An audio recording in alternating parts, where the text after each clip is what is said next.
The theme today is letting go and being here.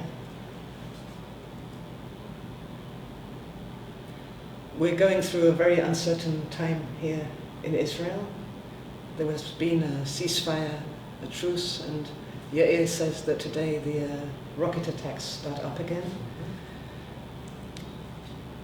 It's a time in which the pull into a field of projection is very, very strong.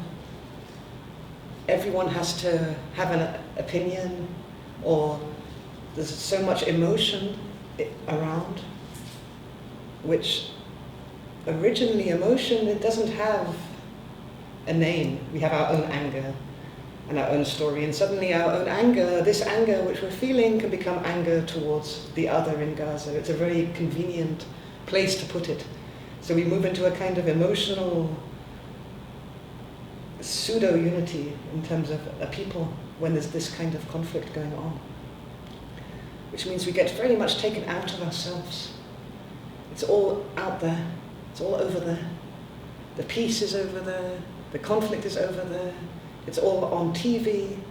It's all what the world is saying about us.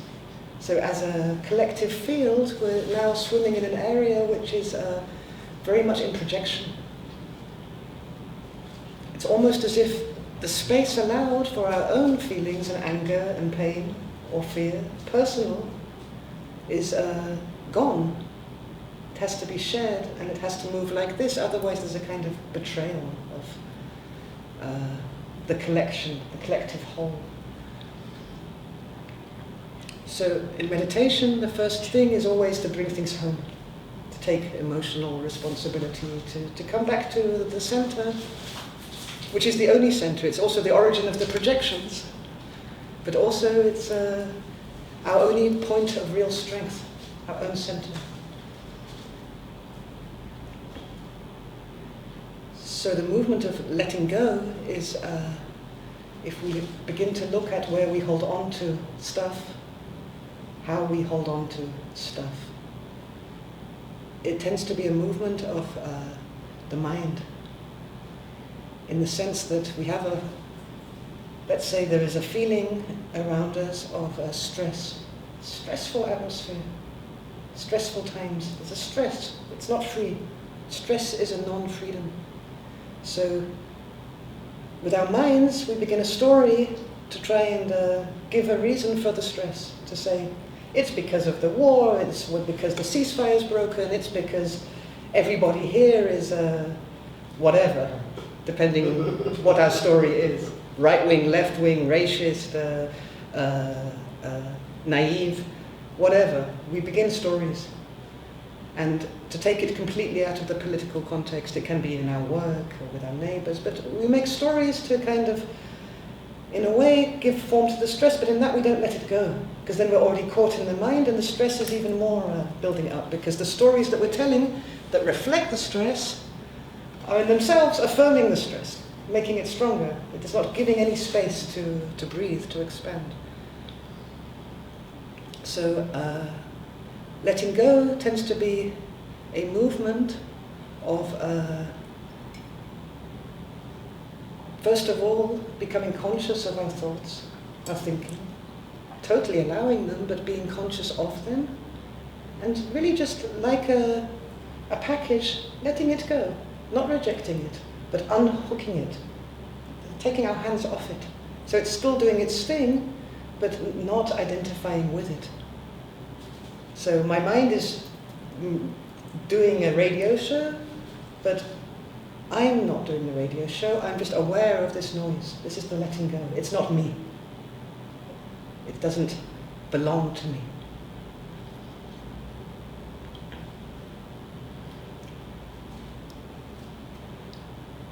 When, and this tends to be a spiraling process, when we are able to let go, what tends to come forward is exactly the feeling which causes the busy mind.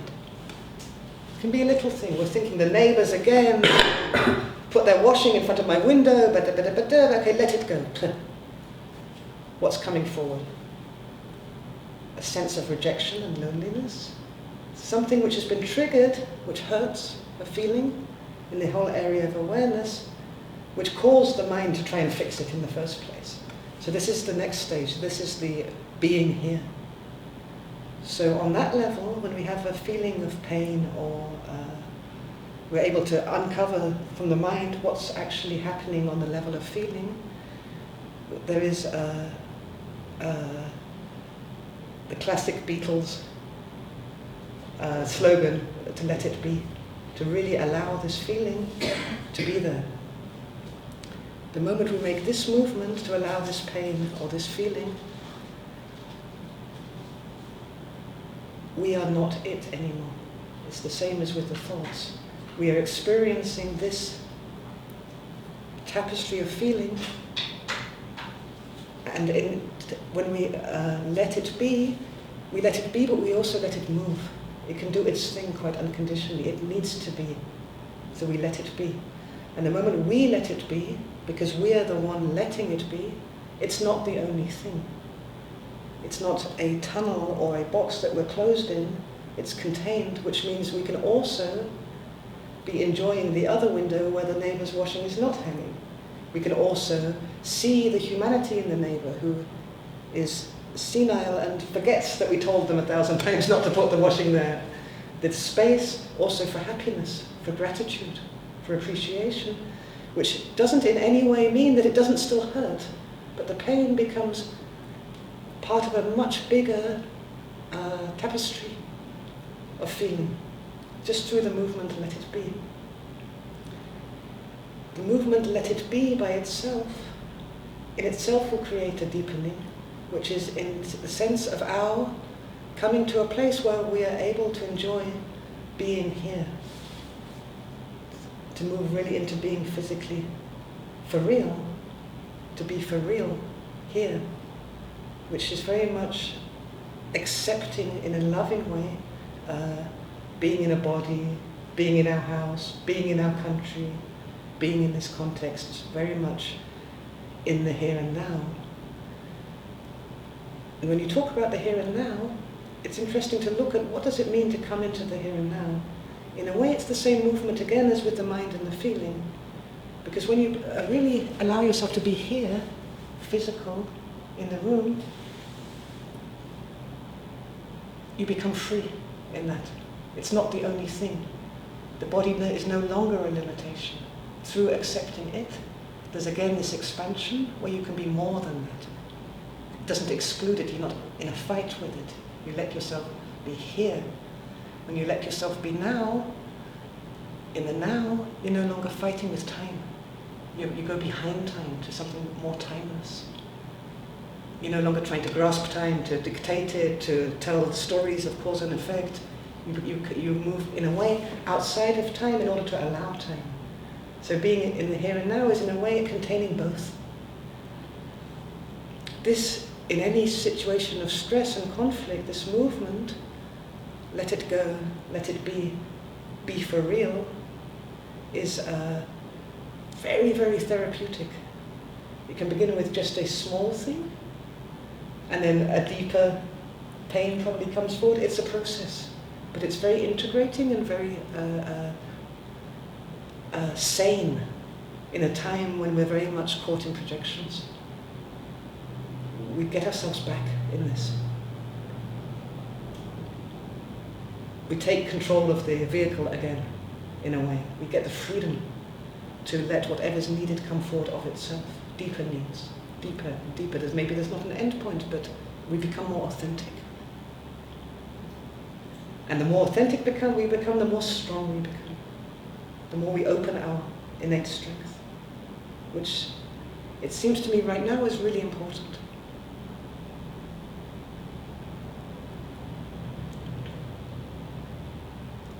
Anything you want to say? No, I don't think so. This was supposed to be a mutual. So you can You're doing it so beautiful. You're going to do a meditation then with this? Okay. Yeah. So. Is there space for a question? Yeah. Or Yeah. I don't know what we're doing. So you're describing a process that I feel that I went through the past 2 weeks when the heat of the war was on.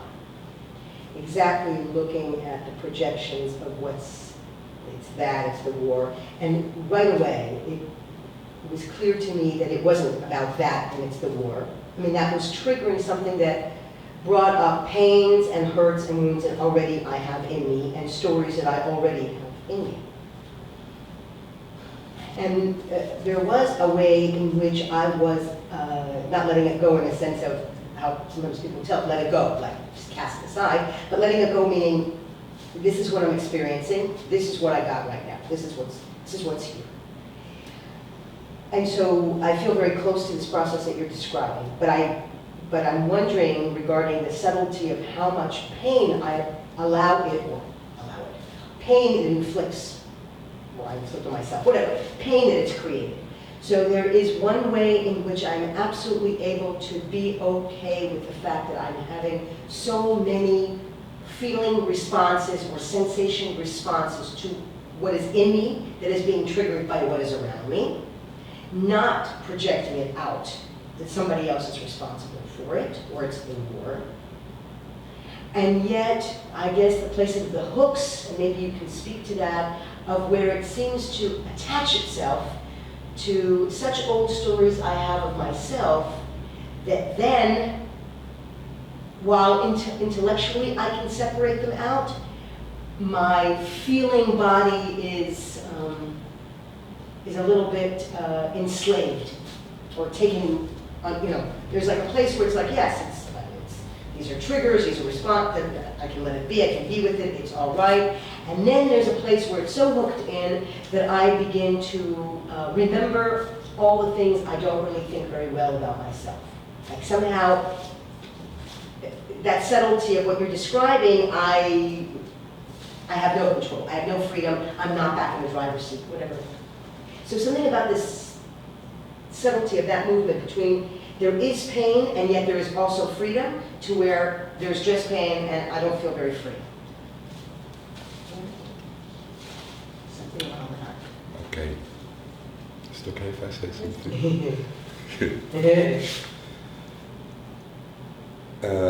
What you're describing is an addiction, a little bit. Mm-hmm.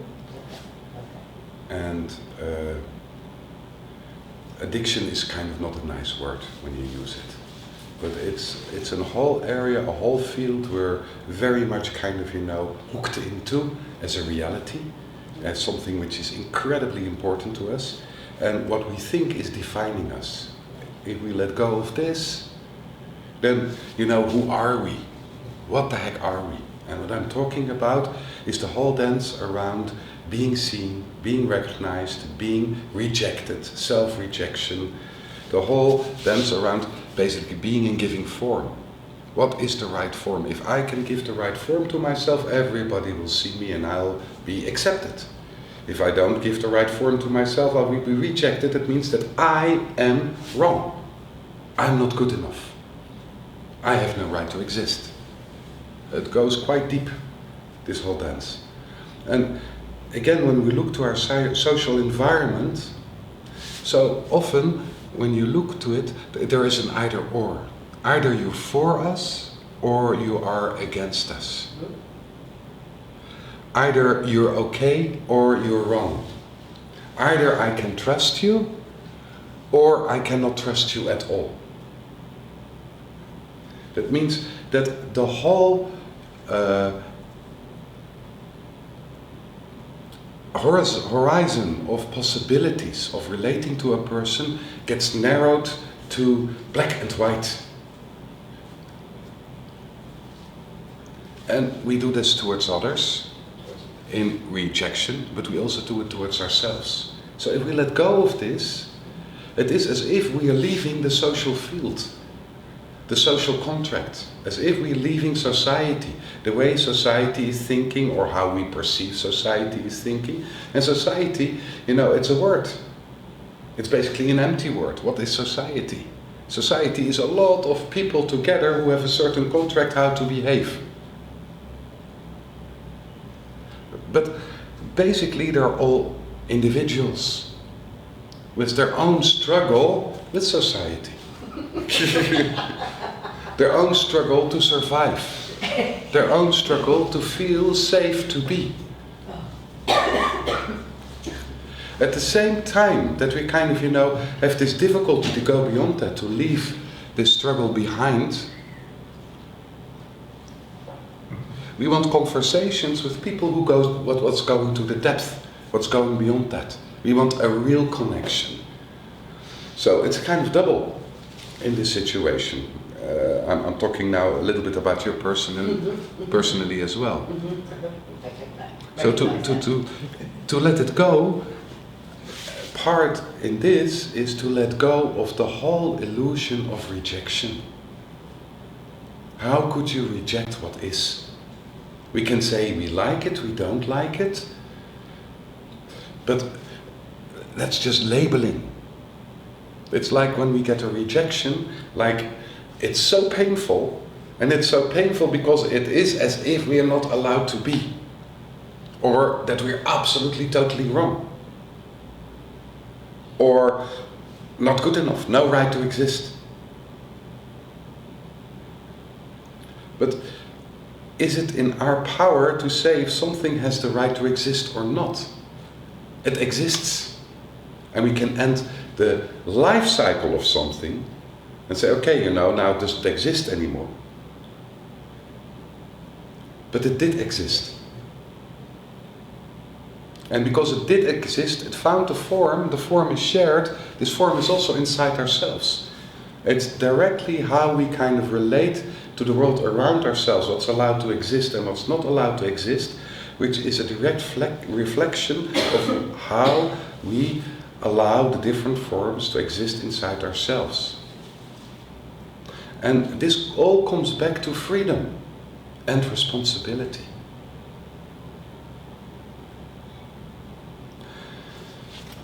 I have no ability to be cruel to other people. That means there is a rejection of cruelty. So in this, there is no way you can take responsibility of your own cruelty. That means if cruelty comes out, it's always because of you have to. And it becomes borderless. So if you say, okay, cruelty also lives inside me. It's part of me. And there is a possibility to give expression to it. The first thing what comes there is a feeling of power. To be cruel, there is also power in it. This is not wrong. That means that you can put a very strong border with a strong warning in which you hurt another person. A little bit or a lot or whatever, but it's your choice. Meaning, if I deny the ability, for example, that I even have the ability for cruelty, then when I do anything, then I don't have to take responsibility that I did it. I don't have to take responsibility that I have no control over taking a border. Yes, I can be cruel, but I can only be this cruel. I have no, it's like I'm not even in it. It's like this cruelty is out there, it's not mine, because I don't even own having the ability of it in the first place. Exactly. Yeah. And at the same time, you're not relating to where the cruelty is coming from, or you express the cruelty towards. So it becomes borderless. There is no relation. If I am cruel to you and I say, yes, I was really cruel to you, because I really had the feeling that I had to put a border and you needed to feel it because I put it already 3 times, we can relate. If I say, this is the only way I put a border to you because you're so obnoxious, and I don't want you in my life anymore, you cannot relate. You understand the human measurement gets lost. We lose our being a human. We're not talking to humans anymore. We don't see the other person as a human anymore. So basically what's there is this ability to take responsibility for what exists. And this is leading to freedom, and this is leading to a total different possibility to relate. Say that you say, I'm your enemy. So, not necessarily I have to be your enemy. You can choose to be my enemy. You've got the total freedom to be my enemy. But it doesn't mean that I am your enemy. This is my choice. So this happens between my daughter and me. My daughter says, I'm really, really, really angry with you. I hate you. I love only Ima. I don't love you. And the moment I say to her, but I still love you. You're not my enemy. I still love you. You see her relaxed and starting to laugh. It's the freedom of being sexed. But you see what's happening? If I would go into, okay, you know, if you don't love me, I don't want you anymore. You create a breakage you not always want to create. But also there is freedom in that.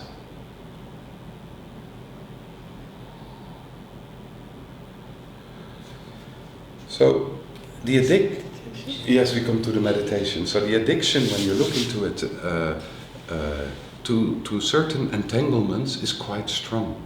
And that's partly because we identified very strongly with it. It's like if we let go, we lose all connection with society, with the people around ourselves. And quite the opposite is true. Mm-hmm.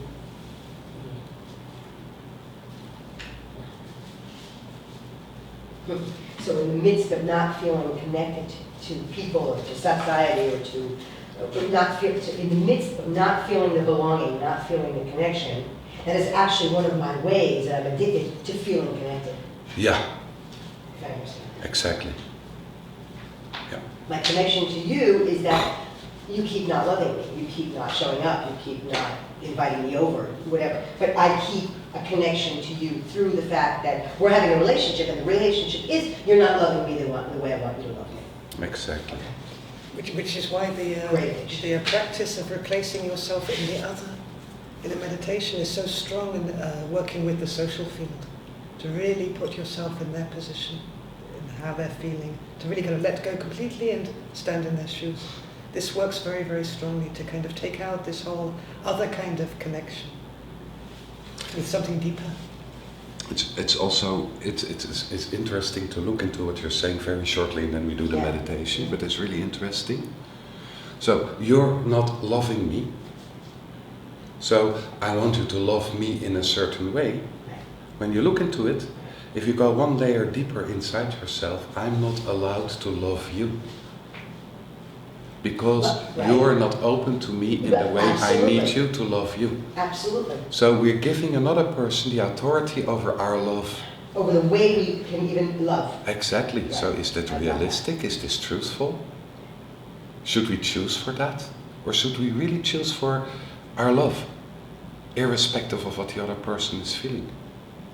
And so then there can be a feeling of disappointment that I can't express the love I feel for you because you don't want to be around me or something like that. Yeah. There can be a feeling of, there can be the sitting with, or the allowing, letting be of the feeling of disappointment or hurt or kind of even like, shit, because I really wanted to do this with you, but you're not available right now. You're not available, right? Right there now. Can be that right now, okay. So there can be that, but that is not necessarily taking the place of saying, you need to show up this way, you need to show, and I can just have the experience. Okay. I see also that there's the subtlety here when there's a disappointment of you're not letting me love you the way I would really love to show you my love because you're not around, then there becomes, well, you're not, instead of being able to sit with that, just that disappointment, there becomes a, well, you're not loving me. You're not appreciating me. You're not appreciating me, or you're not going to hang around with me, or there's rejection, or there's a whole story about it, what happened, what didn't happen on Tuesday. And instead, because just sitting with the disappointment, which will pass, really, actually quickly. Even more, the disappointment, if you allow it to be and really experience the disappointment, is born out of love. That's right. It's made of love. There wouldn't be a disappointment without the love there. So if you allow the disappointment to be, the love, it will return to its source, which is the love, and the love will be even deeper, containing the degrees of connection and the changes and all of this. The love becomes more secure. It becomes more the continuum. And completely unrelated to the behavior of the other person. They may still continue to not see me ever again or what have you, but if I allow that disappointment being the expression of love, I go on being in a loving relationship with that person, whether I see them again or I don't see them again, or et cetera, et cetera. Subtle addiction. You stay loyal to your love. Which is a reality anyhow when you look inside. You cannot help yourself.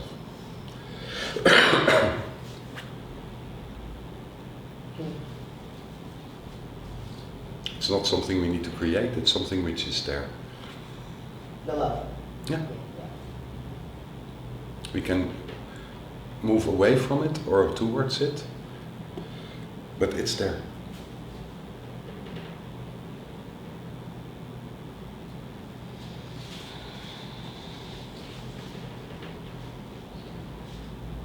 So is there a rehab Meditation. center? Is there a rehab center for this particular kind of addiction? So we go to do. You're in it. I know. God, years. I'm doing so many 28-day programs. I'm like, dying. So the meditation is a little bit structured. So first, I like you to sit as relaxed as possible. And then during the meditation, bring your awareness in the first stage to your breathing. And breathing in and breathing out, following it. And then, in this breathing, you kind of move to the pauses in between the movements of breathing. The pauses between the out breath and the in breath, and the pause between the in breath and the out breath. And you take some time to stay in the pause, and you expand this pause a little bit, which is most pleasurable or pleasant for you right now. You're just explaining it now to us, and then we're going to do it without Yeah. your voice, right? That's what I was. So we do this for some time. Then we connect with the ID around 30 centimeters above our head. And we make a movement through the aura any way you like to the heart. And in the heart you connect with I am.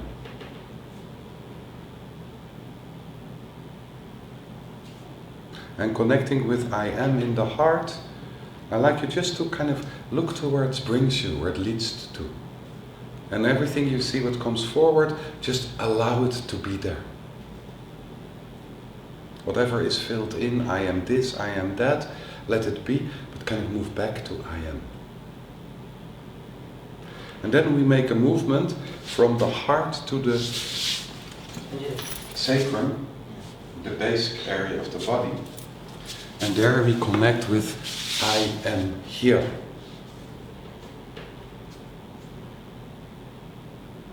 And see, when you say the I am here, what the here is bringing forward. Are we connecting to the sacrum or the coccyx? You can choose the sacrum or the coccyx, both is okay.